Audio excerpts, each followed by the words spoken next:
has the opportunity to take on a job and begin an independent career, which is the woman of her family has never dreamed of earlier. While some of her relatives are opposed, she finally decided to go ahead because of the new opportunities that have been made available to her generation.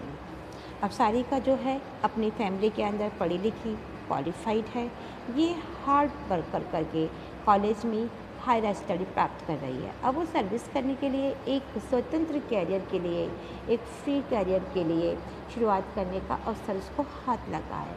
तो ऐसी ही opportunity में उसकी family, उसकी women's family और family की women's ही सोच रही है कि सारिका के रिलेटिव्स में से कुछ इस सर्विस का अपोजिशन कर रहे हैं, लेकिन सारिका ने आखिरकार ये नौकरी करने का फ़ैसला किया है क्योंकि उसकी जनरेशन के जो न्यू हैं या न्यू जनरेशन जो है उनके सामने ऐसी अवसर्स मौजूद हैं, ऐसी अपॉर्चुनिटीज़ हैं कि वो ये जॉब कर सकती है।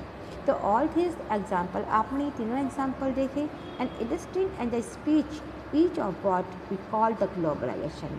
ये तीनों के तीनों ही एग्जाम्पल जो है ये ग्लोबलाइजेशन के हिस्से के एग्जाम्पल है। In the first instant Janardan was participating in the globalization of service. First में आपने देखा जनार्दन के बारे में जो जॉब कर रहा है और उसका जो पार्टिसिपेट है जो ग्लोबलाइजेशन को लेकर है। Ramdhari birthday purchase tell us something about the moment to commute from the one party of the world and another। अब जो रामधारी है, रामधारी के लिए हमने ये पढ़ा कि रामधारी अपनी बेटी को उपहार देने के लिए एक साइकिल खरीद रहा है जो कि उसकी कंट्री में नहीं किसी और कंट्री में बन के तैयार हुई है। ऐसे Sarika is face the conflict of value. Sarika भी इस वैल्यू को फेस कर रही है। And organize from a new opportunity to earlier was not available to the woman. अब वो देख रही है कि ऐसी अपॉर्चुनिटीज़ जो अदर वुमेंस के पास नहीं है वो उसको मिल रही है इन हर फैमिली, बट मिल रही है उसकी फैमिली, बट टुडे इस पार्ट इज़ अ रियलिटी। अब ये इस जीवन का एक हिस्सा है that the gain provider acceptable, कि वो इस चीज़ को एक्सेप्ट कर ले। If we look for the example of the use of the term globalization in the real life, अब हम देखेंगे इन एग्जाम्पल्स के बारे में कि क्या ग्लोबलाइजेशन है। वी विल रियलाइज, आपको ये महसूस होगा that it is the use in various contest. इसमें हम अलग अलग कॉन्टेस्ट के बारे में पढ़ेंगे। Let us look at the some example different from the ones that we have look above. अब हम कुछ एग्जाम्पल देख रहे हैं, कुछ डिफरेंट है।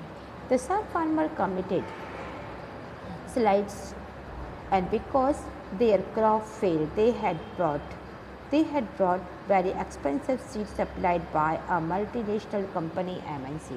कि फसल के मारे जाने से कुछ किसानों ने आत्महत्या कर ली, सुसाइड कर लिया, ठीक है। और इन किसानों ने एक इंटरनेशनल कंपनी से बड़े ही महंगे बीज या सीड्स खरीदे हैं। And the Andhra company brought a major rival company based in the Europe and dispute the protest by some of the current honour.